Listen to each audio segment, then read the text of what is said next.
pasamos directamente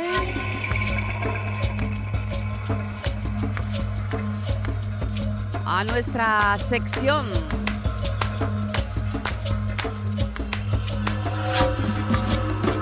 Bueno, y contamos en nuestra sección de influencers de desarrollo humano con Antonio Méndez. Él es psicólogo, máster en dirección de recursos humanos, consultor senior, coach ejecutivo certificado en neuroliderazgo. ¿Qué pasa, que no oís? Y profesor ponente en distintas y prestigiosas escuelas de negocio y universidades como la de Alcalá de Henares.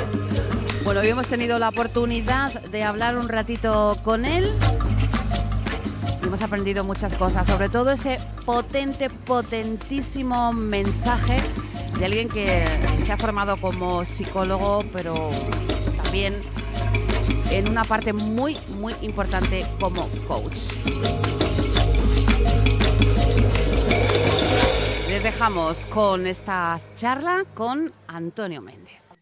Bueno, pues hoy tenemos esta oportunidad magnífica de contar con, con todo un experto en psicología. Bueno, ya saben que él es licenciado, pero durante muchísimo tiempo se ha formado como coach. Ha trabajado muchísimos años para diferentes empresas en diferentes partes del mundo, que yo creo que esto también le ha dado una perspectiva maravillosa para ayudar al crecimiento personal. Antonio Méndez, bienvenido. Muchísimas gracias, Cristina. Gracias por invitarme. Bueno, un placer. En primero, tú estudiaste psicología, ese fue el punto de partida de tu profesión, pero ¿por qué decidiste estudiar psicología? Bueno, cuando yo empecé a estudiar psicología, buscaba fundamentalmente encontrarme un poco a mí mismo, ¿no?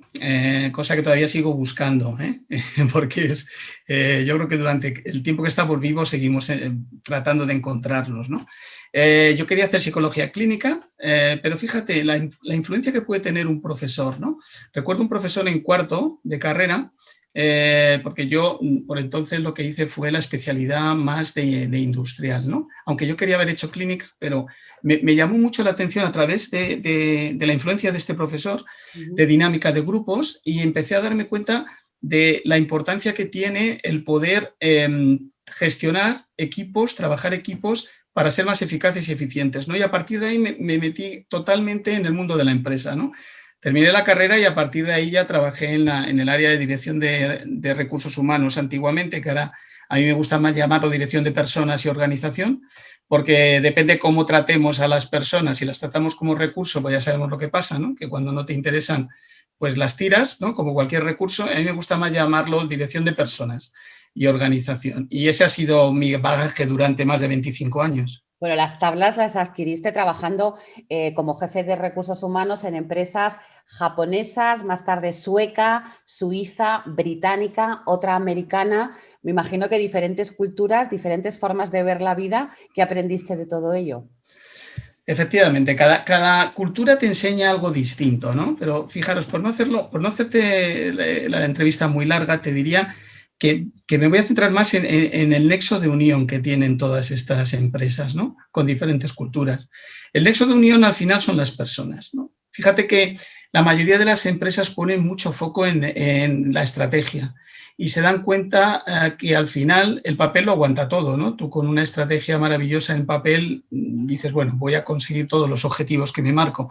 Y muchas de las empresas no se dan cuenta, creo que afortunadamente ahora ya más, sí se están dando cuenta, pero muchas no se dan cuenta que al final la estrategia es una cosa y quien lleva la estrategia a cabo, que son las personas, es otra, ¿no? Y para mí el nexo de unión siempre en todas las empresas en las que he estado ha sido la importancia de la persona, ¿no? Y es donde he basado todo lo que ha sido mi forma de trabajar, ¿no? Centrado en que los resultados son una consecuencia y que necesitamos a las personas para conseguir esos resultados. Bueno, luego tú te has formado como coach y me gustaría saber cómo es ese salto. Yo veo que es un salto importante, exponencial, o sea, trabajar como psicólogo, ya tener esa experiencia, trabajar como recursos humanos, a dar el salto a coach, que son dos cosas muy diferentes, no sé si complementarias o utiliza, digamos, todos esos conocimientos de forma distinta. ¿Cómo pegas el salto y formarte como coach? Mira, para mí la figura del coach, que creo que está un poquito desvirtuada, entre otras cosas, por un ejemplo muy sencillo, ¿no? Cuando vemos en la televisión los famosos coaches de La Voz, Sí. bueno, pues realmente con todo mi respeto son todo menos coaches, ¿no? Para mí son mentores, son personas que transmiten su experiencia, que transmiten todo su know-how, su conocimiento, pero no son coaches, ¿no? Un coach nunca te va a decir lo que tienes que hacer, ¿no? Un coach va a sacar de tu interior las respuestas que todos tenemos, pero que muchas veces no las vemos, ¿no? Entonces, el coach te va a ayudar a ver una misma situación desde ángulos distintos para que tú empieces a pensar de manera diferente y como consecuencia actuar de manera diferente. Contestando entonces a tu pregunta, Cristina, para mí un coach debe ser una persona vocacional. Es decir, debe de gustarle realmente a las personas. Y entonces, una vez que te gustan las personas, empiezas a tratarlas como tal. Yo siempre he pensado que a los seres humanos, a las personas, las podemos ver de tres maneras diferentes. Una como un recurso, que ya decía antes, que lo utilizas y cuando no me sirve lo tiro. Otra como un obstáculo que me está impidiendo llegar a conseguir algo. Y otra como un ser humano, ¿no? Como una persona. Cuando tú tratas a alguien como ser humano, como persona, que es desde mi punto de vista como hay que tratar cuando actúas como coach, Sí. entonces es cuando realmente puedes conseguir conectar y entender desde qué ángulo esa persona te está contando las cosas y cómo tú, como coach, le puedes ayudar a que vea no solamente ese ángulo, sino otros ángulos de esa misma situación para que pueda cambiar su manera de pensar y, consecuentemente, su manera de actuar. Y esa fue la razón. Es decir, a mí siempre me han encantado las personas, desde muy pequeño, incluso desde antes de hacer la carrera de psicología, siempre me ha gustado estar con personas, siempre aprendo mucho estando con personas. Y llegó un momento que después de 25 años de carrera profesional por cuenta ajena, pues tomé esta decisión y desde el año 2010 pues estoy trabajando como coach de directivos, mandos medios también, como formador y también imparto clases en distintas empresas, en distintas escuelas de negocio y en la Universidad de Alcalá de Henares. Para que tú sigues ahí trabajando y te sigues formando, porque me da la sensación, Antonio, que tú eres de los profesionales que sigues aprendiendo todos los días, con lo cual eso es fundamental. Me gustaría saber si tú has tenido historias de superación, porque no es lo mismo la teoría que la práctica. Pues sí, te puedo contar y me apetece mucho compartir contigo, Cristina, y con los oyentes. Yo cuando tuve 9 meses tuve una enfermedad que se llama poliomielitis, ¿no? Es una enfermedad que afecta al sistema nervioso y a la musculatura, ¿no? Entonces, de cintura para abajo yo no podía moverme. De hecho, empezaba a dar los primeros pasos y hasta los 5 años no pude caminar. Bueno, pasé por no casi, 17 intervenciones quirúrgicas en ambos pies y piernas y bueno, con muletas, aparatos ortopédicos, etcétera. Y así estuve hasta los 17 años. A partir de los 17 años ya pude valerme un poco más por mí mismo. Camino con una cojera ostensible y con un bastón, pero bueno, hago mi vida perfectamente normal. Y esto me ha ayudado mucho a algo que siempre utilizo en mi vida, ¿no? Que es no quedarme en las circunstancias y buscar las posibilidades, ¿no? Ahí tengo que dar mucho las gracias a mi entorno familiar, ¿no? Yo soy el tercero de 4 hermanos. Todos mis hermanos me han tratado siempre como una persona absolutamente normal desde el punto de vista de la relación. Sí. Mis padres igual, exactamente igual.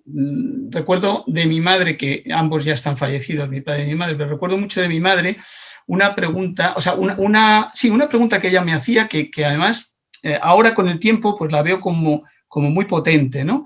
Y era que cuando yo volvía del colegio, lógicamente, pues claro, los niños salían al recreo, corrían, saltaban, yo estaba con aparatos, con muletas, pues me movía muchísimo menos. Sí. Entonces yo llegaba muchas veces llorando a casa, ¿no? Y le decía a mi madre, bueno, pues que esto era fatal, que yo me encontraba muy mal, que los niños pasaban de mí, que tal, que cual, bueno, me desahogaba, ¿no? Entonces yo recuerdo siempre que mi madre me dejaba desahogarme, luego siempre me hacía una única pregunta, que era, bueno, Antonio, ¿y ahora qué vas a hacer? Y yo decía, ¿cómo que voy a hacer? No puedo hacer nada y tal. No, ¿qué vas a hacer? Claro, ¿qué es lo que estaba haciendo? Ahora con el tiempo lo entiendo, ¿no? Estaba dejando de que actuara como víctima y empezar a responsabilizarme, ¿no? Que es algo que yo creo que tenemos todos que aprender un poquito, ¿no? Que es ser menos víctimas y un poquito más responsables. En otras palabras, hacernos una pregunta, ¿no? Vale, ante estas circunstancias, que muchas veces no son las que yo elijo, ¿qué está en mi mano? ¿Qué puedo hacer? Y eso me hacía que yo empezara a darme cuenta que había muchas más cosas en mi mano. Bueno, al final, resumiéndote, al final era capaz de conseguir, pues, o llevándome algún libro de cuentos, o contando algunas historias, o llevándome algunos juguetes, siempre tenía alrededor personas conmigo, ¿no? Y tengo que agradecerle mucho eso, esa pregunta, ¿no? que me hacía siempre mi madre de no dejarme caer en el victimismo y empezar a salir de ahí, ¿no? Y esto es algo que yo me encanta verlo también en los clientes, ¿no? Cuando yo trabajo en las sesiones de coaching, de cómo ves personas que tenemos la tendencia de caer en ese victimismo, cómo ves esas personas como ellas mismas se empoderan y son capaces de, dentro de sus propias circunstancias, decidir ser responsables y bueno, actuar, ¿no? Esto que dices, Antonio, es un mensaje muy potente porque estamos partiendo de una situación, una incapacidad cuando eres niño, porque los niños son crueles por naturaleza, también responden y son, los niños son monos de imitación y dicen lo que oyen en casa, ¿no? Y un poco esa crueldad viene ahí. Pero yo siempre, hablamos mucho de la aceptación, pero por ejemplo en tu caso, tu madre no te decía, bueno, asume lo que eres, como eres, pero ¿qué vas a hacer? ¿No? Es decir, hay que buscar recursos en situaciones tan complicadas como las que estamos viviendo ahora. Fíjate, Antonio, un tema de pandemia, un problema de salud grave, muy grave, la que estamos viviendo. Y luego el tema económico, negocios que se están cerrando, situaciones en las que uno considera, ¿qué voy a hacer? ¿Qué se le puede decir a una persona que está pasando por una situación tan dramática? Porque tú como niño en su momento para ti era un drama, luego con los años y la experiencia lo has ido encajando. Pero ¿qué se le dice a alguien que está pasando por una situación tan difícil? A ver, primero me gustaría hacer una distinción entre lo que muy bien has dicho antes de la aceptación, que es distinto de la resignación. Sí. Yo creo que son dos cosas. Hay un matiz muy importante, ¿no? Porque la única posibilidad de poder cambiar algo es primero aceptándolo, ¿vale? No tiene sentido estar luchando contra algo que es evidente y es claro, ¿no? A mí me hubiese encantado, por mucho que yo rezara, llorara o cantara, para poder correr con los niños en el patio, yo no podía hacerlo. Entonces, o lo aceptas o entonces nunca vas a ser capaz de poder ir hacia adelante, ¿no? Entonces, lo primero es la aceptación sin resignación. Es decir, por eso siempre digo, acepta la situación y luego pregúntate, en estas circunstancias, ¿qué está en tu mano? ¿Qué puedes hacer? ¿No? Y ese es el paso que te va a hacer seguir hacia adelante. ¿Y siempre se puede hacer algo? Siempre.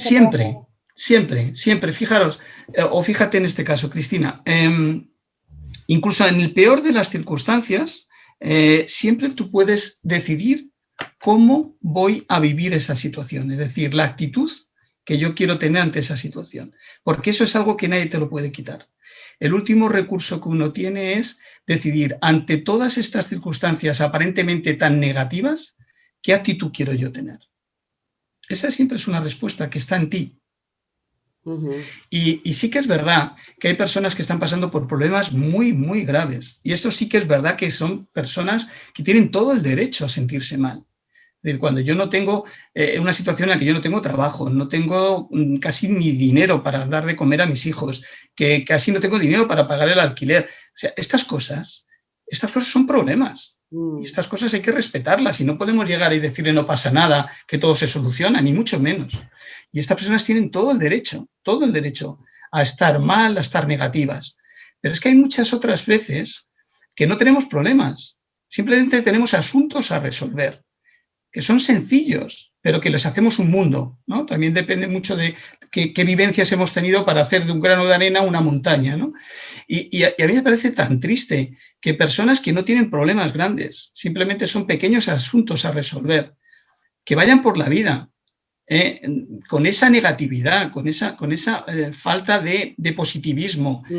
cuando realmente no hay un problema serio detrás. A mí eso me parece muy triste, sinceramente, porque yo creo que las personas hemos venido a este mundo a dar lo mejor de nosotros, a compartir con la máxima generosidad posible y a ayudar.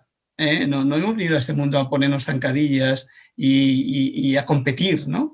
Y yo creo que además ahora el COVID nos ha puesto a todos en nuestro lugar, ¿no? Una pequeña bacteria, una pequeña situación de este virus tan insignificante aparentemente desde el punto de vista de tamaño, y mira lo que está haciendo, ¿no? Se está poniendo a todos en nuestro lugar, ¿no? Sí. Y yo creo que a ver si es verdad que aprendemos que no hace falta competir, excepto con uno mismo, para ser mejor cada día, ¿no?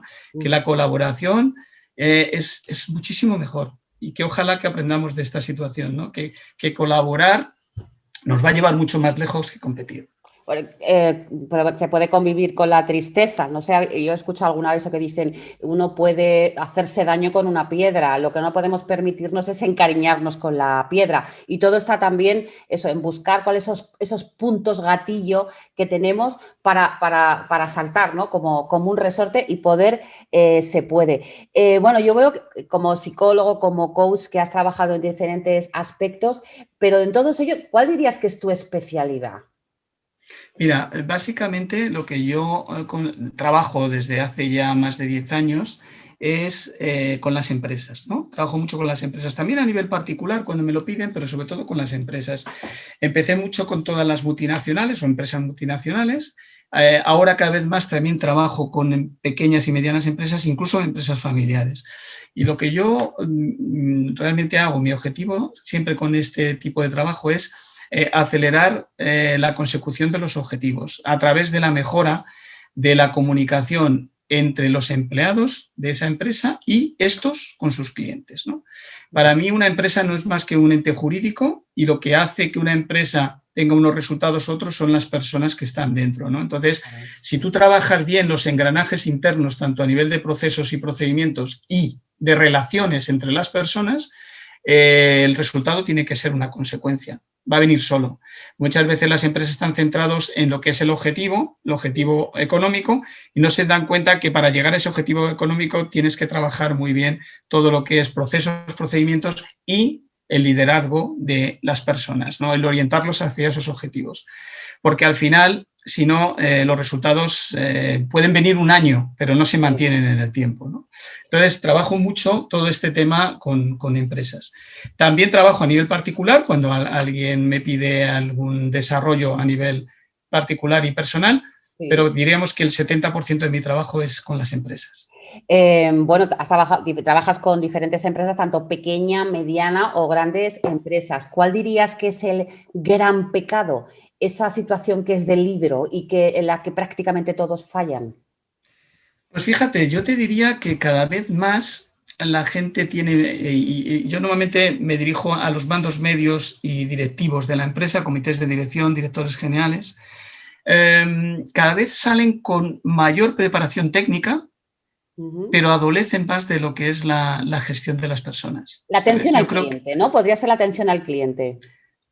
Fíjate, no hablo tanto ahora estaba hablando más internamente, no tanto hacia el cliente, hacia afuera.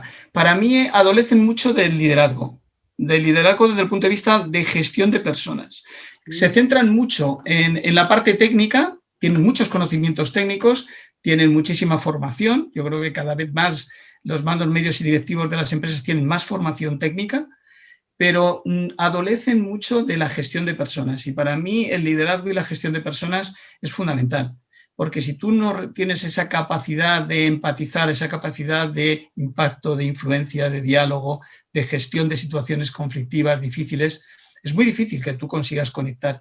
Para mí la clave de un buen líder es sacar lo mejor de las personas que trabajan contigo. Y para sacarlo mejor, para mí, tienes que ser capaz de conectar. Y si tú no conoces a tu equipo, es muy difícil que conectes con él. Y yo muchas veces cuando estoy con directivos de las empresas me dicen, Antonio, es que no tengo tiempo realmente para conectar con mi equipo. Y yo siempre les hago la misma pregunta, ¿no? Siempre les digo, oye, ¿qué objetivos tienes tú para este año? ¿No? Entonces me dan sus objetivos económicos, de calidad, de producción, etcétera. Y le digo, bueno, ¿y tú solo puedes conseguir esto? No, yo solo no. Entonces, ¿de qué o de quién dependes? No, dependo de mi equipo. Entonces, les hago ver la paradoja de que justamente las personas de quien ellos dependen son las personas que menos tiempo le dedican, ¿no? Entonces, ahí viene un poco esa paradoja. Entonces, me estaba refiriendo más a esto, ¿no?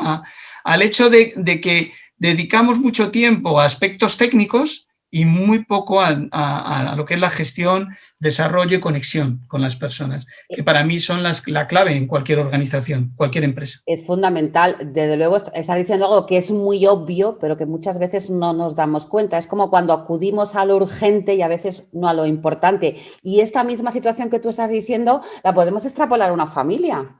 O sea, el objetivo de una familia pues, es llegar a final de mes, que los niños van al colegio, que las lavadoras estén a su hora y tal, pero si luego no cuidamos el engranaje, la parte humana, al final pasa lo mismo, porque luego los problemas personales es la misma historia, ¿no? Totalmente, totalmente, así es. Hay tenía por aquí una pregunta que le pregunte qué es el shadow coaching. Que suena muy bonito, pero ¿qué es? Bueno, esa es la traducción literal de una tendencia que viene de Estados Unidos, que se está incorporando cada vez más aquí en España, aunque todavía queda tiempo para ello, ¿no? Esto es una forma de trabajar el desarrollo y el direccionamiento de los equipos y de las personas en las organizaciones. El shadow coaching consiste básicamente, la traducción literal sería el coaching en la sombra. ¿Qué significa? En lugar de tener una sesión de coaching normal que tú tienes de 1 hora y media, 2 horas con una persona, como podemos estar teniendo tú y yo ahora mismo telefónicamente o físicamente en persona, el shadow coaching lo que consiste es en observar durante una jornada completa a un directivo o un mando medio en su día a día. Es decir, por ejemplo, desde por la mañana, que empieza con la preparación de su jornada, después una reunión con su equipo directivo, después otra reunión con su equipo de trabajo, luego a lo mejor una salida con algún cliente, después una planificación por la tarde de actividades o tareas que tenga que hacer, y tú estás continuamente como observador. Una vez que has estado como observador, después de cada una de esas interacciones, imagínate que ha terminado una reunión con su equipo directo, pues te quedas con esa persona y le haces determinadas preguntas. Oye, ¿qué objetivo tenías? Pues tenía este. ¿Qué crees que has conseguido de ese objetivo? ¿Qué crees que te ha faltado para conseguir al final el objetivo? Y muchas veces te dicen, ¿ves? Es que te das cuenta, tengo un equipo que no es nada proactivo, es que no me da ninguna idea. Entonces tú estás ahí para decirle, bueno, ¿tú te has dado cuenta que la reunión ha durado 35 minutos, de los cuales 30 has hablado tú?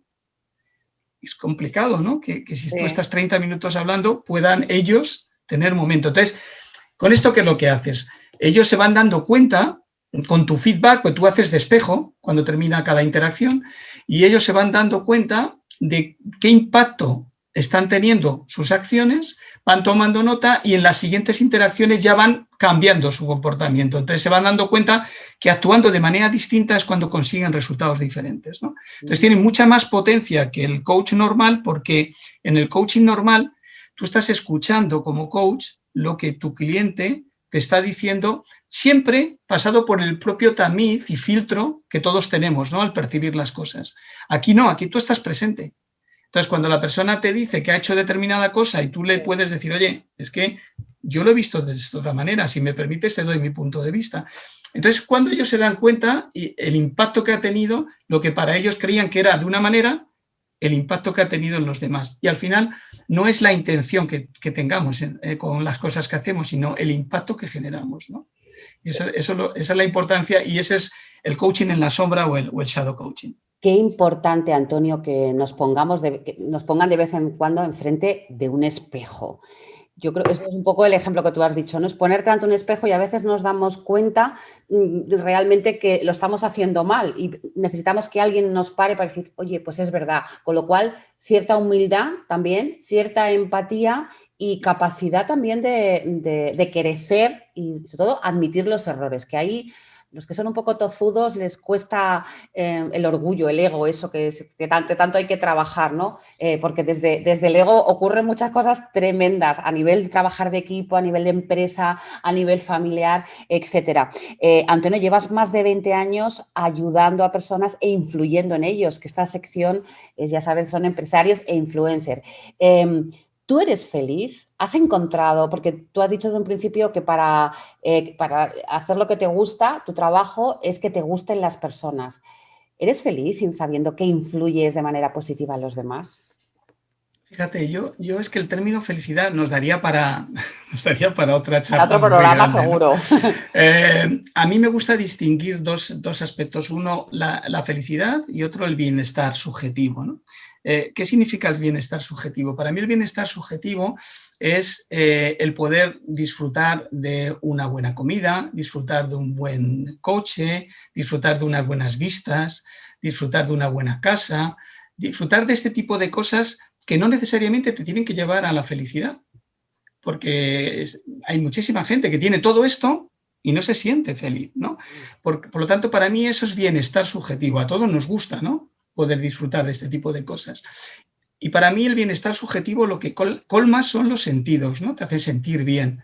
Mientras que la felicidad, para mí, es aquello que colma el corazón. Entonces, la felicidad sale de dentro hacia afuera. Si tú no la tienes dentro, por mucho que tú tengas alrededor cosas, situaciones, objetos, lo que tú quieras, externos, no tienen nunca por qué colmar esa felicidad. Entonces, para mí el hecho de disfrutar con las personas me hace sentirme feliz, por Bueno, supuesto. entonces has conseguido tu objetivo, algo fundamental e importante. Yo me gustaría pedirte ya para terminar, Antonio, aprovechando de tu profesionalidad y tu experiencia como psicólogo y como coach, un consejo para que este próximo 2021 viene cargado de incertidumbre, de ciertos miedos. ¿Qué consejo nos darías para, por lo menos, si no encontrar la felicidad, sí el bienestar? Mira, yo no soy muy amigo de dar consejos, ¿no? Porque ya bastante tengo con lo mío, ¿no? Pero sí, lo que yo sí diría es algo que ya hemos comentado antes, ¿no? Para no quedarme en las circunstancias y buscar posibilidades, lo que yo haría primero es aterrizar esa incertidumbre y ese miedo desde el punto de vista de decirme a mí mismo, oye, ¿qué es lo que yo puedo hacer, ¿no? Con lo que hay. Por lo tanto, no tener ningún temor, ningún miedo a ser vulnerable. Yo creo que la vulnerabilidad es lo que nos hace fuertes, ¿no? El darnos cuenta de que somos vulnerables, el darnos cuenta de que realmente en un momento determinado lo estamos pasando mal y las circunstancias no son las que nosotros buscábamos, y aceptarlas sin resignarse, para mí sería la primera clave para seguir hacia adelante. Y luego también ya, si me permites, te diría que no tengamos miedo a pedir ayuda. Porque ahora mismo yo creo que la colaboración es lo que nos va a sacar de esta situación, ¿no? El que hoy por ti y mañana por mí, que nos podamos ayudar y que no veamos en el otro un competidor, sino un colaborador, y que eso haga que la tarta se haga más grande en lugar de tratar de quedarnos cada uno con un pedazo de la tarta, ¿no? A la hora de realmente ser capaces de salir de esta situación. Saldremos desde la generosidad y desde la colaboración. Y pidiendo ayuda, que nunca está mal. Yo siempre digo, Antonio, que el que vive con miedo vive la mitad. Con lo cual hay que avanzar y buscar soluciones. Y si no las encontramos por cuenta propia, pues pedir ayuda. Hay grandes profesionales. Por cierto, no me has dicho tu página web y sé que tienes artículos muy interesantes y podemos conocer un poquito más de tu trabajo y escuchar y conocer un poquito más sobre ti. ¿Cuál es tu página web?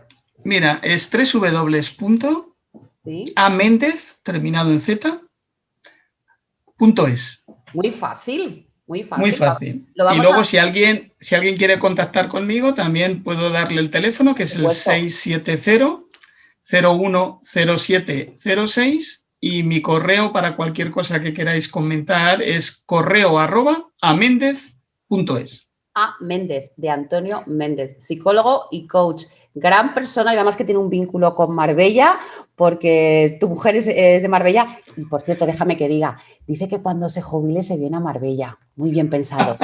Bien pensado. Mira, mi cuñada es de Marbella Y mi mujer y yo estamos encantados de poder irnos para allá lo antes posible. Pues me encantará. Y lo haremos. Me encantará compartir contigo un café, aunque ya estemos jubilados, en el paseo marítimo hablando para solucionar y para ayudar a los demás, que será muy interesante. Será un placer, Cristina, sin Antonio, duda. me ha encantado de verdad conocerte, me habían hablado muy bien de ti, pero de verdad que me dejas un muy buen sabor de boca. Si tú has dicho, no te gusta dar consejos, pero tus palabras espero que alivien a muchas personas. Muchas gracias, Antonio. Un placer nuevamente y cuídate mucho. Te veremos por aquí, por Marbella. Espero que pronto. Gracias. Gracias. Muchas gracias a todos.